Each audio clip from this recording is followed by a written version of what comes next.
Hello students, आज हमारा chemical kinetics का लेक्चर नंबर 11 है। आज हम पढ़ेंगे अपनी फर्स्ट ऑर्डर रिएक्शन से रिलेटेड कुछ न्यूमेरिकल्स।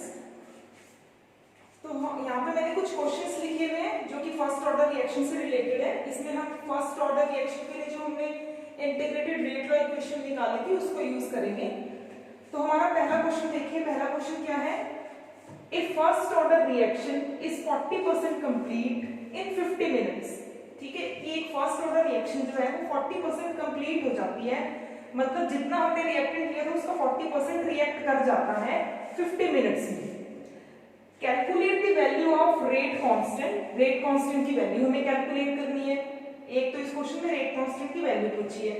दूसरा इसने पूछा है what time will be reaction 80% complete, कि कितने टाइम में जो रिएक्शन है वो हमारी 80% कंप्लीट हो जाएगी। ठीक है, चलिए तो हम पहले क्वेश्चन को सॉल्व करते हैं। Solution of first problem. अब इसमें इन्होंने क्या बोला है कि जो रिएक्शन है वो 40% कंप्लीट हो जाती है 50 मिनट्स में। ठीक है, स्टार्टिंग में जो हम रिएक्टेंट है वो ए लेके चल रहे हैं। पहले हम इक्वेशन लिख लेते हैं फर्स्ट ऑर्डर रिएक्शन के लिए। जो फॉर्मूला है इंटीग्रेटेड रेट लॉ एक्सप्रेशन था वो क्या था?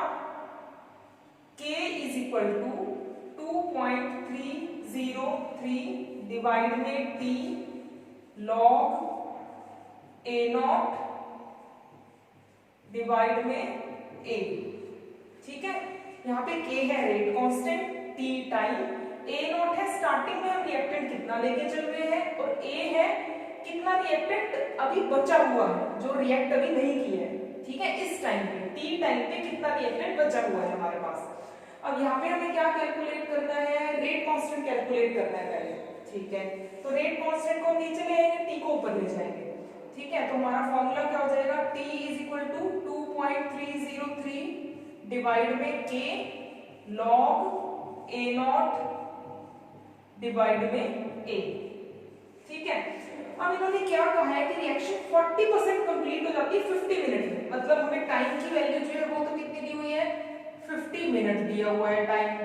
ठीक है, और A0 को हम A ही स्टार्टिंग में जो रिएक्टेंट लेके चल रहे हैं, ठीक है, वो हमारा कितना है? A0 है। स्टार्टिंग में रिएक्टेंट लेके चल रहे हैं A0। ठीक, तो A0 की वैल्यू हम एक काम कर लेते हैं, A0 की वैल्यू मान लेते हैं कि स्टार्टिंग में हम A रिएक्टेंट लेके चल रहे हैं, या इसको स्मॉल a मान लेते हैं कि स्टार्टिंग में हम इतना रिएक्टेंट लेके चल रहे हैं। ये हमने मान लिया कि इनिशियली जो हमारे पास रिएक्टेंट है ना वो इतना है। ठीक है, यहाँ पे हमें इनिशियली रिएक्टेंट की कंसंट्रेशन कितनी है वो लिखना है, तो उसको हमने मान लिया A है, क्योंकि हमें गिवन तो है नहीं, हमें सिर्फ इतना गिवन है कि 40% रिएक्ट कर जाता है 50 मिनट्स में। ठीक है, तो स्टार्टिंग में जो हमारा रिएक्टेंट है वो हमने A ले लिया। अब 50 मिनट में 40% रिएक्ट कर जाता है, तो बचता कितना है? 60% बचता है।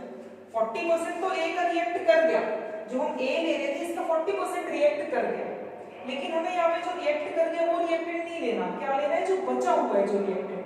तो बचा हुआ कितना है? 60% बचा हुआ है। ठीक है, तो 60% किसका? A का 60%, तो A का 60% जो है वो बचा हुआ है, तो A का 60% बचा मतलब कितना हो गया? 0.6 ऑफ A हमारे पास रिमेनिंग रिएक्टेंट है। तो स्टार्टिंग में जो रिएक्टेंट लेके चल रहे हैं वो हमने A मान लिया। 50 मिनट्स के बाद जब टाइम हमारा जो है 50 मिनट्स हो चुका है, उस टाइम पे जो रिएक्टेंट है वो कितना बचा हुआ है हमारे पास? कितना बचा हुआ है? 0.6 A बच गया है, क्योंकि 60% बचा हुआ है तो 0.6 A बच गया है। हमें यहाँ पे कैलकुलेट ही K ही करना था, तो हमें ये T लिखने की यहाँ पे जरूरत नहीं है, हमें K ही कैलकुलेट करना है। इसमें इन्होंने यही बोला ना कि रेट कांस्टेंट कैलकुलेट करना है। T हमें 50 मिनट दिया हुआ है, A0 की वैल्यू हमने A पुट कर ली, और A की वैल्यू हमने 0.6 A पुट कर ली, क्योंकि ये बचा हुआ रिएक्टेंट जो वो कितना है? 0.6 A। 60% बचा हुआ, 40% रिएक्ट कर गया। ठीक है, तो अब इस इक्वेशन में जो है ये वैल्यूज हम पुट कर देंगे। ठीक है, जो K की वैल्यू आएगी वो क्या आएगी? 2.303 डिवाइड में T की जगह हमें क्या पुट करना है? 50। ठीक है, मल्टीप्लाई में log A0 की जगह हमें क्या पुट करना है? A। स्टार्टिंग में जो कंसंट्रेशन है वो A लेके चल रहे हैं। अब हमारे पास A की जगह हमें क्या पुट करना है? 0.6 ऑफ A। तो A से A कैंसिल हो गया, बस अब इसको सॉल्व कर लेंगे तो हमारे पास रेट कांस्टेंट आ जाएगा। तो 2.3 2.303 डिवाइड में 50 मल्टीप्लाई में ये क्या है log 1 डिवाइड में 0.6। ठीक है, 1 डिवाइड में 0.6 है, इसको हम क्या लिख सकते हैं, अगर इस पॉइंट को हम हटाएं तो डिवाइड में इसके 10 आ जाएगा, 6 डिवाइड में 10 आ जाएगा, ये 10 ऊपर चला जाएगा, मतलब 1 डिवाइड में जो 0.6 था उसको हम क्या लिख सकते हैं, 10/6 लिख सकते हैं। ठीक है, ये आ गया। तो अब क्या है, ये log a/b के जैसे है, तो जब हमारे पास log a/b होता है तो हम इसको क्या बोलते हैं, log a माइनस में log b, तो हमारे पास ये क्या आ जाएगा, log 10 माइनस में log 6, ये आ जाएगा। ठीक है, तो अब हम इसको लिख देते हैं 2.303 डिवाइड में 50, log 10 की जो वैल्यू होती है, log 10 की वैल्यू ये होती है 1।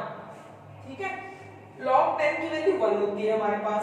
log 6 की वैल्यू हम log टेबल से देख लेंगे, और log 6 की वैल्यू जो हम log टेबल से देखेंगे वो हमारे पास आती है 0.7781, ये log 6 की वैल्यू आ जाएगी log टेबल से। ठीक है, तो इसको हम क्या कर लेंगे, सॉल्व कर लेंगे, तो हमारे पास क्या आ जाता है, ये सॉल्व करने पे 2.303 डिवाइड में 50 मल्टीप्लाई में 1 माइनस 0.7781 हम करेंगे, तो ये हमारे पास आता है 0.2219। ठीक है, 1 माइनस में 0.7781 की वैल्यू ये आ गई।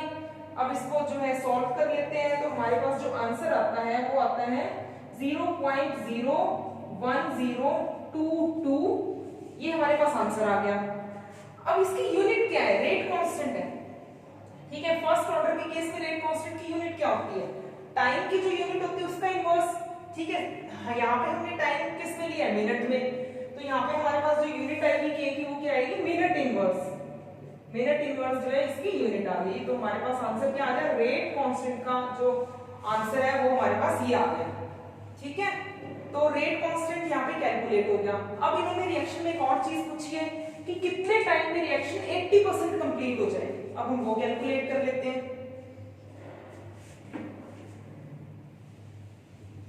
कितने टाइम में जो रिएक्शन है 80% कंप्लीट हो जाएगी। अब हमें टाइम निकालना है, रेट कांस्टेंट अब हमारे पास आ चुका है, रेट कांस्टेंट की जो वैल्यू है वो हमारे पास ये आ गई है, इसकी हमें जरूरत पड़ेगी। अब इन्होंने बोला कि हमें टाइम कैलकुलेट करना है, पहले के हमने कैलकुलेट कर लिया, अब हमें टाइम कैलकुलेट करना है, तो ये फॉर्मूला क्या हो जाएगा, 2.303 डिवाइड में के log a0 डिवाइड में a।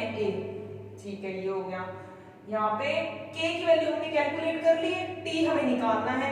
a0 की वैल्यू हम क्या पुट करेंगे, a0 को हमने क्या माना हुआ है कि स्टार्टिंग में रिएक्टेंट a लेके चल रहे हैं।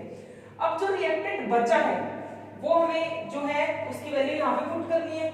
80% कंप्लीट होगी ये रिएक्शन, तो बचा कितना होगा रिएक्टेंट, 20% बचा होगा, जो बचा हुआ है वो यहाँ पे लिखना है। अब 20% किसका, 20% जो स्टार्टिंग में हम लेके चल रहे थे, स्टार्टिंग में A लेके चल रहे हैं रिएक्टेंट, इसका 20% बचा है, 80% रिएक्ट कर गया, 20% बचा है, तो इसका क्या मतलब है, कितना बचा है, 0.2 ऑफ A, इतना रिएक्टेंट जो है हमारे पास बचा हुआ है। तो A0 की जगह हम A पुट करेंगे और A की जगह हम क्या पुट करेंगे, 0.2A। तो ये वाली जो इक्वेशन है इसमें हम ये वैल्यूज पुट कर देंगे, तो हमारे पास क्या आएगा, टाइम हमें कैलकुलेट करना है, 2.303 डिवाइड में k की जगह जो हमने k कैलकुलेट किया था वो लिख देते हैं, 0.01022 मल्टीप्लाई में log a0 की जगह a लिख दिया, अभी मैंने आपको ये बताया था, ये रहा ये चीज, a0 की जगह a लिख दिया। ठीक है, और a की जगह क्या लिख दिया, 0.2 ऑफ a, a से a कैंसिल, ये हमारे पास आ गया 2.303 डिवाइड में 0.01022 मल्टीप्लाई में log 1 डिवाइड में 0.2। अब 1 डिवाइड में 0.2 को हम क्या लिख सकते हैं, 10/2 लिख सकते हैं। ठीक है, तो हमने इसको लिख दिया 10/2। ठीक, अब log 10/2 को हम क्या लिख सकते हैं, ये जो है हमारे पास log 10/2, इसको हम लिख देंगे log 10/2 की जगह हमने लिख दिया log 10 माइनस में log 2, ये वैल्यू हमने यहाँ पे लिख दी। ठीक है, log 10/2 को हम लिख सकते हैं log 10 माइनस में log 2। तो इसको अब सॉल्व कर लेंगे। 2.303 डिवाइड में 0.01022 मल्टीप्लाई में log 10 की वैल्यू क्या होती है 1, माइनस में log 2 की हमें जनरली याद ही रहती है वैल्यू, नहीं तो आप याद कर लो 0.3010, ये हमारे पास होती है log 2 की वैल्यू। ठीक है, बस अब इसको सिंपली हमें सॉल्व करना है।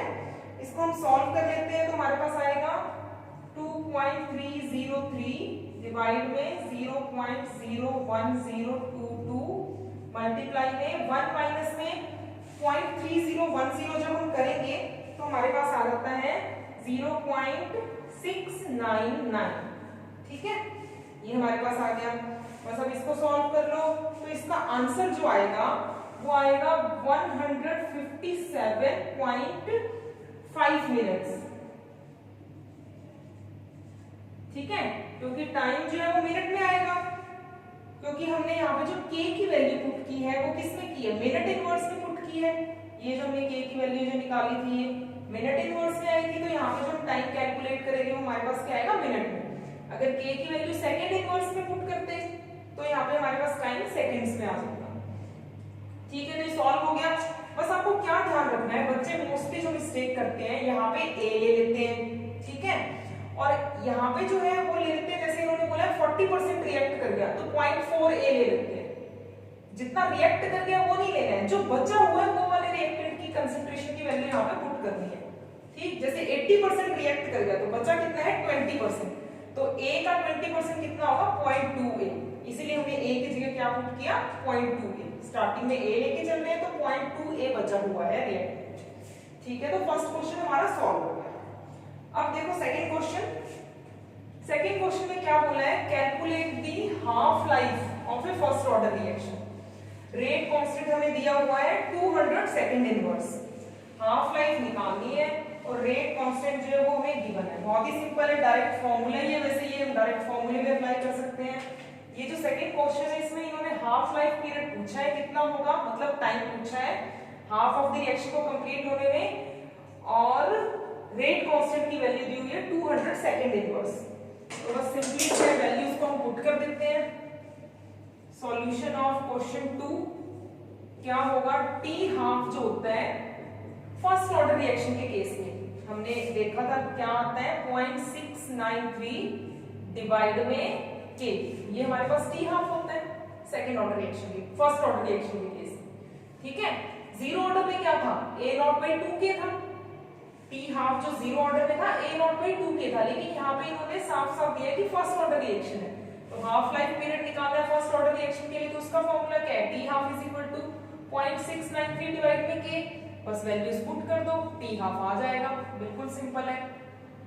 0.693 डिवाइड में k कितना दिया हुआ है 200 सेकंड इनवर्स, तो हम यहाँ पे सेकंड इनवर्स में ले रहे हैं इसको, तो हमारे पास जो टाइम है वो किस में आएगा, सेकंड्स में आएगा। ठीक है, तो बस अब इसको सॉल्व कर लेंगे। 0.693 डिवाइड में 200, तो ये हमारे पास आ जाता है 3.46 मल्टीप्लाई में 10⁻³ सेकंड, तो ये हमारे पास टी हाफ आ गया। ठीक है, आपको ये नहीं ध्यान है, अगर ये वाला फॉर्मूला नहीं ध्यान है तो आप इस तरह से भी सॉल्व कर सकते हैं। जो इंटीग्रेटेड रेट लॉ इक्वेशन है वो क्या है, वो हमारे पास होती है t is equal to 2.303 divide में k log a डिवाइड में log a0 डिवाइड में a, ये हमारे पास इंटीग्रेटेड रेट लॉ इक्वेशन होती है। अगर टी हाफ का फॉर्मूला नहीं ध्यान तो इससे भी सॉल्व कर सकते हैं। टी हाफ का क्या मतलब है, स्टार्टिंग में अगर हम जो ये रिएक्टेंट है वो a लेके चल रहे हैं तो a/2 रिएक्ट कर गया, तो बचा कितना है, बचा भी a/2 है, तो यहाँ पे भी हमारे पास क्या आ जाएगा a/2 आ जाएगा।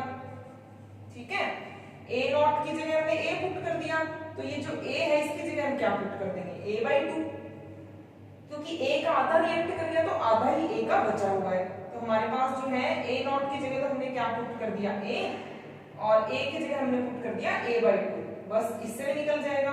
तो t हाफ निकालना है, वो कितना आ जाएगा 2.303 डिवाइड में k, ठीक है। a से a कैंसिल हो जाएगा और ये log 2 आ जाएगा, 2.303 डिवाइड में k और ये आ जाएगा log 2। log 2 की वैल्यू क्या होती है, ये जो log 2 है इसकी वैल्यू होती है 0.3010 और मल्टीप्लाई में 2.303 डिवाइड में k।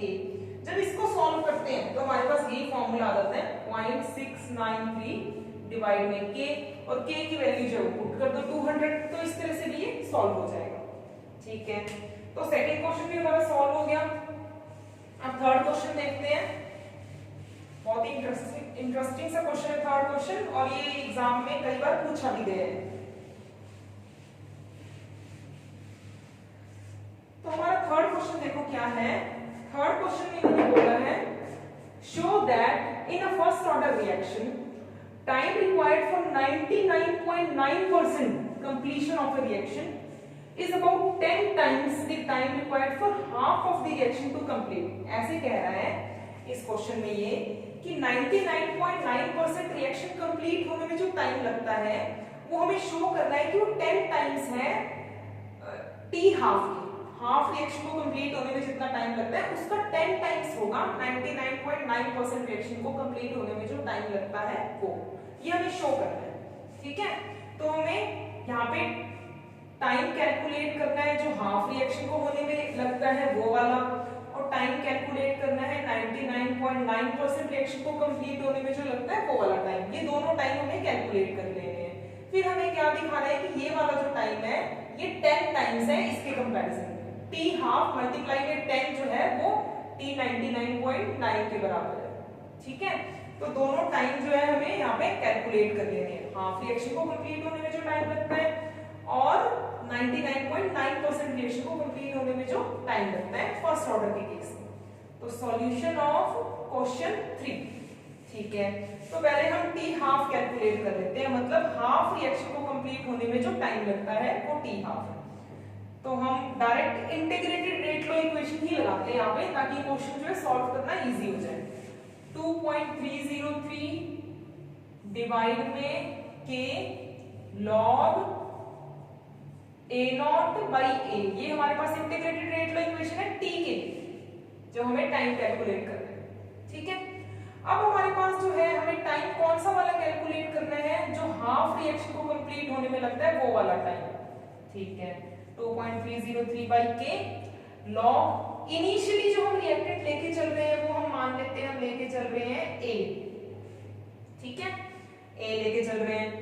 अब t हाफ पे क्या होगा, t हाफ वो टाइम है जब आधा रिएक्टेंट रिएक्ट कर जाए और आधा बच जाए, तो a/2 रिएक्ट कर जाएगा, a बच जाएगा, सॉरी a/2 रिएक्ट कर जाएगा और a/2 ही बच जाएगा। आप स्टार्टिंग में a लेके चल रहे हो, इसमें से a/2 रिएक्ट कर जाए तो बचेगा कितना, a माइनस a/2, वो कितना हो जाएगा, यहाँ पे हमारे पास 2a माइनस में a, ये आ जाएगा a/2। मतलब a में से a/2 जब रिएक्ट कर जाएगा तो बच कितना जाएगा, a/2 ही बच जाएगा। जैसे 100 लिए हैं, 100 मोल्स लिए हैं, 50 मोल्स रिएक्ट कर गए तो बच कितने गए, 50 मोल्स बच गए, ठीक है।